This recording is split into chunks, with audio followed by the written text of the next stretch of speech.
윤석열 정부 초대 장관 후보 인사청문회가 사흘째 계속되고 있지만 자질 논란이 이어지면서 보고서 채택 과정이 순조롭지가 않습니다. 그런가 하면 지방선거와 함께 치러지는 보궐선거의 대선 주자급 대결 가능성이 거론되면서 관심이 모아지고 있습니다.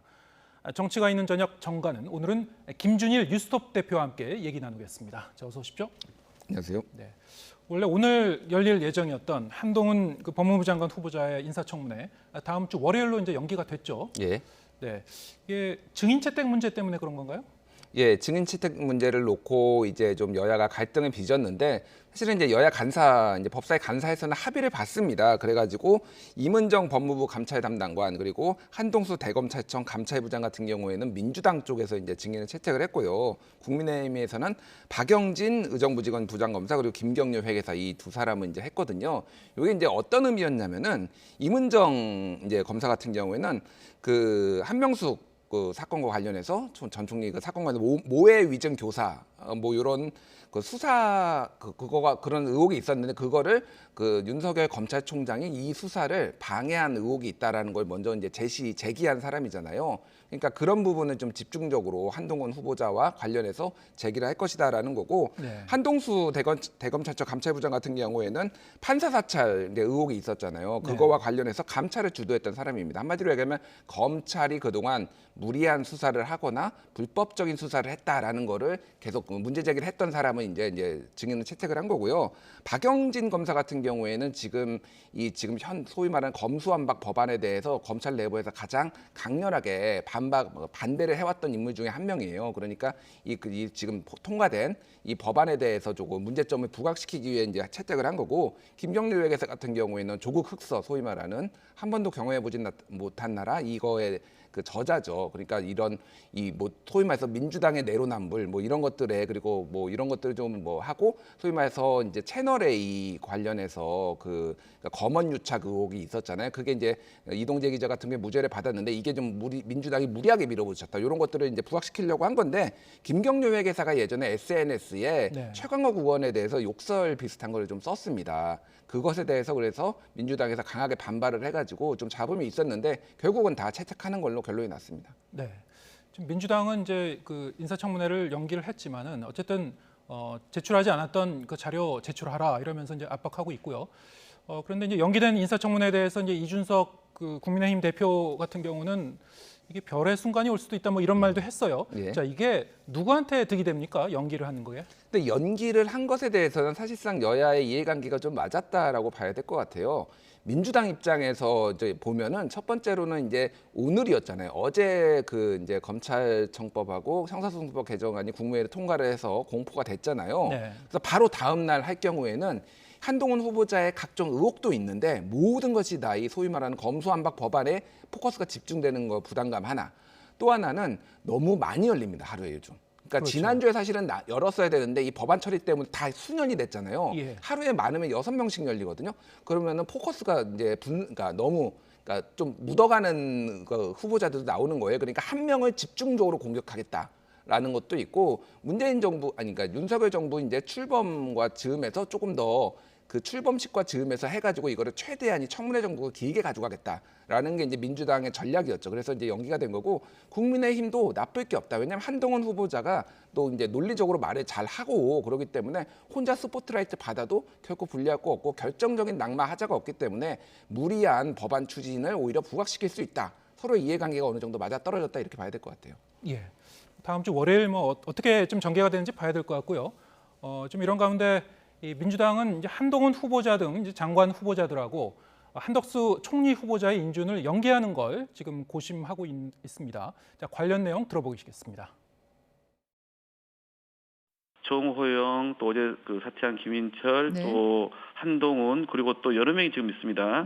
이런 분들이 너무나 도덕성과 자질 또는 역량에 있어서 문제가 있다고 국민들이 부정적 여론이 큰데 네. 또 불구하고 이분들의 임명을 강행할 경우에 예. 결과적으로 우리는 국무총리 임명 동의안에 대해서 그런 부분을 감안할 수밖에 없지 않냐. 민주당은 마치 후보자가 범죄자라도 되는 양 호통치기, 망신주기, 꼬투리 잡기로 일관했습니다. 선거 검증을 예고했지만 결정적인 한방조차 없었습니다. 네, 지금 양쪽은 이렇게 지금 맞서고 있는데요. 민주당 쪽에서 애초에 지목했었던 3명의 장관 후보자, 특히 이제 의혹이 많은 그리고 좀 벼르고 있는 그 장관 후보자, 이른바 한호철이라고 했었나요?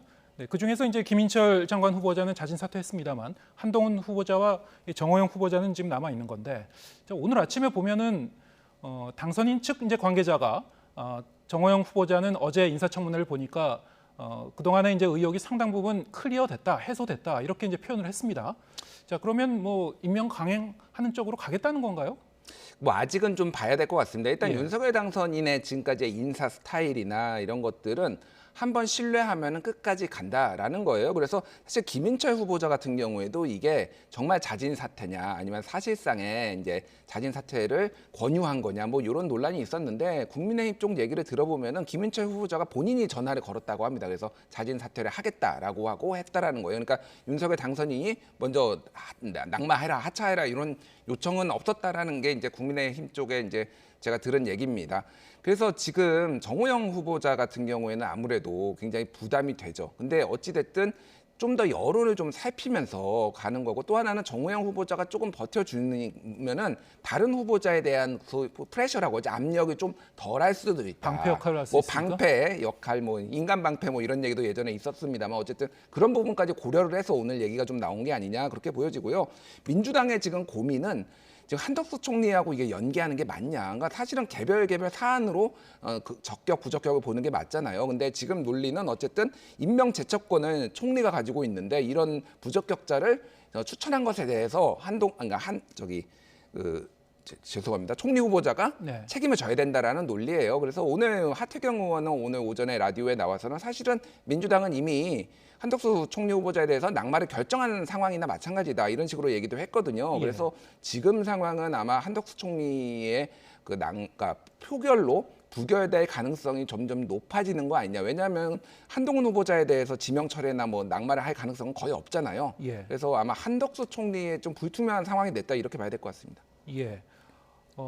지금 말씀하신 걸 정리를 하면은 정호영 장관 후보자에 대해서 뭐 의혹이 좀 해소됐다 얘기한 거는 어느 정도의 이제 정치적 수사일 수 있다 그렇게 이제 해석을 하신 거고요. 예. 한덕수 총리 후보자는 인준이 부결될 가능성이 지금 상당수 있다고 봐야 된다 이렇게 좀 분석을 해주셨는데, 자, 그럴 경우에 새 정부가 이제 출범하면서 민주당이 여기에 대해서 이런 그 인준 그 부결을 해버리면은 좀 발목 잡기 이렇게 비춰질 수도 있거든요. 그러니까 이제 전체적으로 여론이 굉장히 중요하다라는 거예요. 네. 근데 한덕수 총리 후보자에 대한 여론, 그러니까 임명을 잘했느냐 못했느냐 최근 여론조사를 보면은 부정이 훨씬 높았거든요. 그러니까 부결을 시키는 데 있어서 민주당이 별로 큰 부담은 또 덜 느낄 수도 있다라는 거고, 정호영 후보자는 뭐 지금 국민의힘 측에서는 의혹이 해소됐다라고 하지만은 정말로 국민 눈높이에 맞는 그런 해소가 된 것이냐에 대해서는 이해관계 충돌, 어쨌든 뭐 불법은 없었지언정 이해관계 충돌이란 거는 명백하잖아요. 그러니까 문재인 정부 이제 들어서면서 사실은 장관 후보자에 대해서 불법 뭐 이런 것뿐만이 아니라 이해관계 충돌에 대해서도 좀 더 엄격하게 보는 게 그동안의 관행이었거든요. 그러면 공정과 뭐 상식을 얘기했던 윤석열 당선인 측에서도 상당히 부담감을 가질 수밖에 없죠. 그래서 민주당에서는 뭐 처음에는 19명 모두 사실은 하차해야 된다 이런 주장도 했지만 그건 정치적 수사고, 최소한 정호영 뭐 이 후보자에 대해서는 분명히 반대 입장을 계속 하고 그거를 공세를 계속 펼칠 가능성이 높아 보입니다. 네, 어쨌든 뭐 말씀하셨듯이 이제 여론조사가 계속 나오고 있었던 거고요. 그리고 정호영 후보자 같은 경우에는 이 반대 의견이 또 상당히 높게 나왔어요. 예, 한덕수 총리 후보자에 비교하면 훨씬 더 격차가 이제 크게 나왔고, 자, 이런 상황에서 이 총리 인준이 이제 부결이 된다면은, 자, 어떻습니까? 이 총리 인준이 늦어지게 되면은 혹은 이제 부결이 되면은 김부겸 총리의 이제 유임 가능성도 일부 제기되기도 했었고요. 새 정부가 출범한 이후에도 김부겸 총리가 대신 좀 장관 제청을 해야 되지 않겠느냐 뭐 이런 얘기도 있었죠. 오늘 이제 기자간담회 내용도 있었습니다. 김부겸 예. 총리. 그래서 이제 지금 민주당의 고민이 그거죠. 발목 잡기 프레임. 네. 새 정부가 출범하는데 뭔가를 일을 못하게 하는 것, 이런 것들에 대한 부담감이 있기 때문에 만약에 한덕수 총리가 후보자가 낙마를 하게 되면은 이게 이제 임명 제청권이 총리가 있어야 되잖아요. 그래서 이제 유력하게 나오는 시나리오가 최소한 추경호 부총리, 기획재정부 장관에 대해서는 임명 제청을 하고 그다음에 추경호 장관, 그러니까 부총리가 총리 권한 대행을 하면서 나머지 총리 후보자들에 대해서 임명을 하는 요런 그림, 이제 임명 제청권이니까 제청을 하는 요런 그림이 좀 유력한 시나리오로 지금 나오고 있고요. 김부겸 국무총리도 이를테면 눈치 없이 새 정부에 봉급 더 주세요 할 수는 없다. 후임자가 오실 때까지 연결 역할을 잘하겠다라는 거는 그런 역할에 대해서는 어느 정도는 지금 열린 가능성으로 보고 있다라고 봐야 될 것 같고요. 또 이제 문재인 정부가 들어섰을 때는 이제 탄핵, 박근혜 대통령 탄핵이 있었잖아요. 네. 그러면서 유일호 경제부총리가 박근혜 정부의 유일호 경제부총리가 임명정치권을 제청권을 행사한 이력이 있거든요. 그런 걸로 봤을 때 이 시나리오가 완전히 터무니없는 시나리오는 아니다. 최소한의 역할은 김부겸 총리가 해주고 떠날 가능성이 높아졌다 이렇게 봐야 될 것 같습니다. 네, 한 일주일 정도 역할을 해주다가 뭐 추경호 신임 부총리가 되면은 추경호 부총리한테 넘겨주고 이렇게 연결이 될 수도 있겠군요. 자, 그러면 지금 인사청문회가 아직도 더 해야 되는 상황입니다만 지금까지의 이 과정을 좀 점검을 해보겠습니다. 전반적으로 보면 순탄치는 않은 것 같고요. 네, 후보자들의 의혹이 명쾌하게 해소된 것도 없는데 또 막상 청문회를 들어보면 어떤 결정적인 한 방이 나오는 것 같지도 않고 어떻게 보셨습니까? 그러니까 이 결정적인 한 방이란 게 이게 눈높이가 좀 뭐 달라진 것 같아요. 제가 아까 전에 앞에서 말씀드렸듯이 이를테면 또 이게 이제 불법이냐 아니냐를 가리는 게 아니라 어떤 도덕성 그리고 이해관계 충돌, 공직자로서의 어떤 자세 뭐 이런 것들도 사실 다 봐야 되는 거고 문재인 정부 들어와서 전체적으로 눈높이가 높아졌거든요. 예를 들면은 뭐 원희룡 지금 그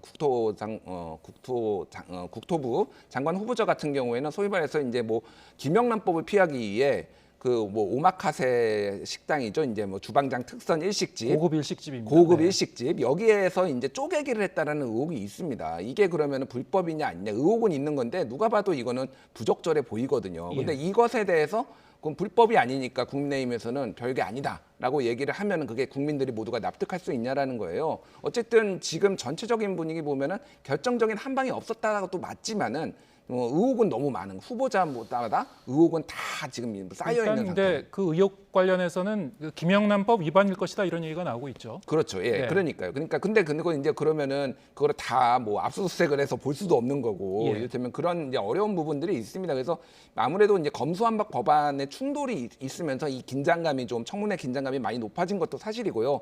지금 그래서 민주당의 고민은 그래서 모두를 낙마시킬 수는 없으니까 정말 의혹이 많은 이를테면 정우영 후보자 같은 경우에는 보건복지부 홈페이지에 의혹에 대해서 해명을 했는데 그게 63가지였습니다. 그러니까 63개나 있는 의혹을 일일이 다 해명을 했다라는 거예요. 근데 그 정도 의혹이 많은 것 자체가 문제가 아니냐 이런 인식들이 있기 때문에 그런 부분들은 아마 여야가 조금 눈치를 보면서 상황을 보면서 좀 판단할 것 같습니다. 네, 원래는 이제 한덕수 총리 후보자를 지렛대로 해서 장관 후보자의 이 낙마를 좀 유도하려고 했었던 것 같은데 이 지렛대가 통하지 않으니까 이제 지렛대가 이제 부러지게 생긴 것 같습니다. 어쨌든 인사청문회는 거기까지 짚어봤고요. 6월 1일 지방선거만큼이나 함께 치러지는 이제 선거가 있죠. 보궐선거, 국회의원 보궐선거에도 관심이 모아지고 있습니다. 대선 후보들의 이제 출마 가능성 때문인데 먼저 이제 안철수 위원장의 분당갑 전략 공청설이 나오고 있어요. 자, 이거 어떻게 보시는지요? 일단은 안철수 위원장 같은 경우는 지금은 본인의 할 일에 집중하겠다 이런 취지의 발언들을 계속 했지만은 이거에 대해서 부인하지 않았거든요.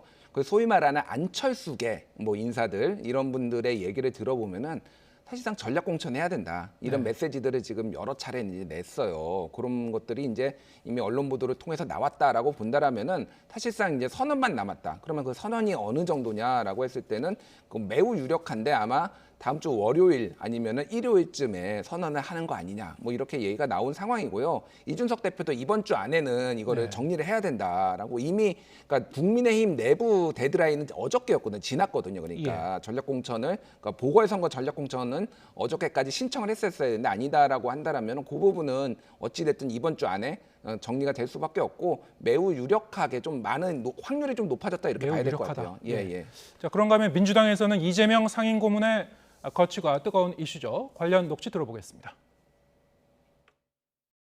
진짜 이재명 상임고문이 나와서 붙어준다면 정말 전국 선거에 아주 지대한 공헌을 할 것 같다라고 하는 이런 것들이 있다면은 삼고초려라도 해야 될 문제겠죠. 분명한 것은 현재 민주당에 이재명만한 스타는 없다는 점입니다. 이재명 고문을 보고가 싶어하는 국민들도 굉장히 많고요. 최종적으로는 이재명 고문이 판단해야 될 거 아닙니까? 네, 자칫 소 잡는 칼로 닭 잡는다는 우려도 있다는 것을 한번 판단할 필요는 있다. 근데 인천 계양을하고 이재명 상임 고문이 어떤 관련성이 있는지는 잘 모르겠습니다. 연고가 없는 인천으로 피해 가시지 말고 직접 상임 고문께서 설계를 하셨다는 대장동이 있는 분당갑에 나오셔서 주민분들로부터 당당한 평가를 구하시기를 바랍니다. 네, 지금 1차적으로는 만약에 보궐선거에 출마한다면 이재명 고문이 계양을이 이제 우선적으로 좀 언급이 되고 있는 것 같은데요. 지금 녹취에도 들으셨습니다만 민주당 내에서도 좀 의견이 엇갈리는 것 같아요. 일단 이원욱 전략공천관리위원장 같은 경우에는 지난번에 이제 송영길, 박주민 두 서울시장 후보를 이제 컷오프하면서 이게 당내 좀 파문이 있었잖아요. 결국에 이제 최근 비대위에서 번복이 되는 상황이 있었습니다. 그래서 조금 열린 상황으로 이렇게 조금 모든 거를 검토하는 쪽으로 좀 이제 전략적인 선회를 한 것 같은데 사실은 이원욱 의원 같은 경우에는 친명이라고 할 수는 없습니다. 이재명 후보랑 가깝진 않아요. 비명에 가까 뭐 반명까지는 아니더라도 비명에 가깝거든요. 사실은 여기에서 계양을이나 분당갑을 언급을 하지 않았어요. 사실 그렇다라고 한다라면은 분당갑에 뭐 전략 공천하는 것까지 열려 있다라는 건데 그 부분이 이제 어떻게 이 당내에서 받아들일지. 왜냐하면 안철수 위원장하고 붙어가지고 만약에 패배를 할 경우에는 굉장히 치명타거든요. 뭐 그렇죠. 이기면은 좋은 거니까. 근데 인천 계양을은 명분이 좀 약해요. 여기는 분당은 옛날에 이제 뭐 이게 경기지사도 했고 대장동 본인이 성남시장도 했으니까 명분이 있는데 그러니까 이게 사실은 만약에 출마를 하게 되면은 분당이냐 또 인천 계양이냐 가지고 당내에 좀 그 계파 간에 약간의 갈등이 있을 수도 있겠다 이렇게 보시면 될 것 같고 김은혜 의원 같은 경우에는 그러면 전선이 뚜렷해진다. 대장동 이슈로 관련해서 경기도지사 선거에 더 유리해질 수 있다. 그리고 안철수 그리고 김은혜 같이 이제 뭐 무슨 이제 같이 이렇게 다니면서 선거를 하는 것이 전략적으로 유리할 수 있다. 이렇게 보고서 좀 나와라. 차라리 이쪽으로 나와라. 이렇게 좀 얘기를 하는 것 같습니다. 네. 그렇게 되면 이제 대장동 프레임으로 몰고 가겠다 이런 것 같고요. 이재명 고문 입장에서는 그쪽으로 가면은 이제 험지가 될 텐데, 자 어느 쪽을 택할지 또 과연 보궐선거에 나올지 지켜봐야 될 것 같습니다. 자 오늘은 김준일 뉴스톱 대표와 함께했습니다. 고맙습니다.